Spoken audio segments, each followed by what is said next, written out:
Today, I want to talk about how groups come to accept ideas. It doesn't matter what kind of an idea it is. It doesn't matter what the field is for the idea. That because the acceptance of ideas by groups is a social phenomenon.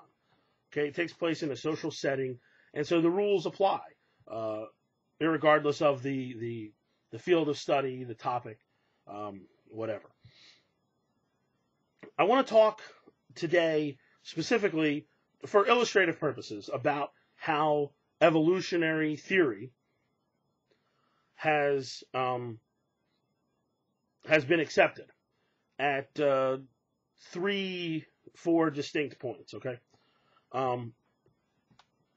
let's go back to ancient times and evolutionary thought of the ancient Greeks. Okay, and to pick a name so we know what we're talking about. Let's say Anaximander's evolutionary ideas. Okay, he had a complete system there, and it was accepted to some extent by people, by academicians, I suppose. The earliest scientists then in the ancient Greek, society, and it was accepted. And then you move along, and there were some other ideas. But let's go to the first thinker, the first theorist who directly influences today with his theories, and that would be Jean-Baptiste Lamarck.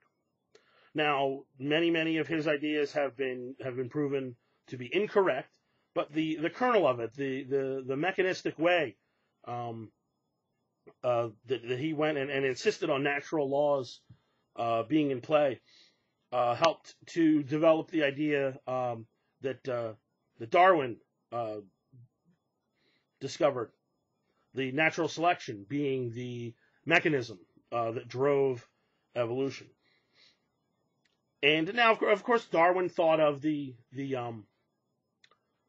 basic unit of evolution as the individual, and today we realize that really isn't the case. It's really about the frequency distribution of the characteristics, the alleles throughout a particular population.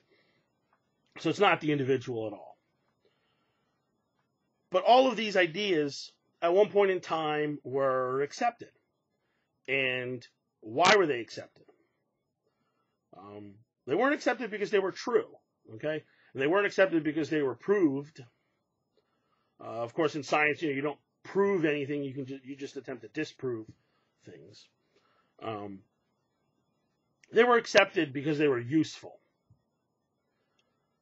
And this is true no matter what, in whatever society, whatever social group. Scientists are more interested in things that are true, but even in a society that values the idea being true,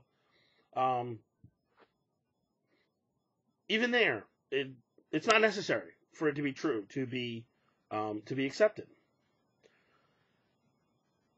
And I think that's the key when we're trying to communicate ideas, and a lot of the frustration that we encounter, perhaps a lot of the frustration that I get back from my conversation partners.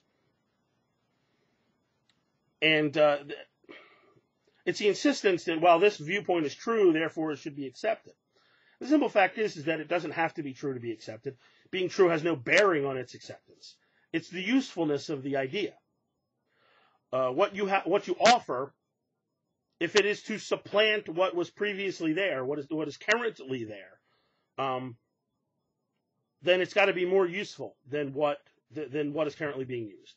That's just the way that it is. If you're going to have it happen in large groups, you may have people with esoteric knowledge, and they're willing to accept this or that. But in the long haul, when you want something to be accepted, you have to show the usefulness of it. So combining some of my previous ideas, you've got to package it in a way that that people can understand, and that is that analogy, right, with human scale.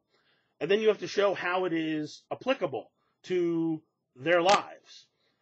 Show how it is, in fact, useful. With an academic, with a scientist, the ideas might be extremely useful, right? Because what they're trying to do with science, they're trying to design the next experiment. Whereas with the person on the street, that's going to be a different criteria. You're gonna have to show the usefulness to that person, how it will affect their lives. And this is true no matter what. Science, religion, philosophy, even ideas that are political or moral or whatever. It doesn't matter. Practical ideas. They have to be shown to be more useful. And my next video is going to expand that topic just a little bit more. Peace.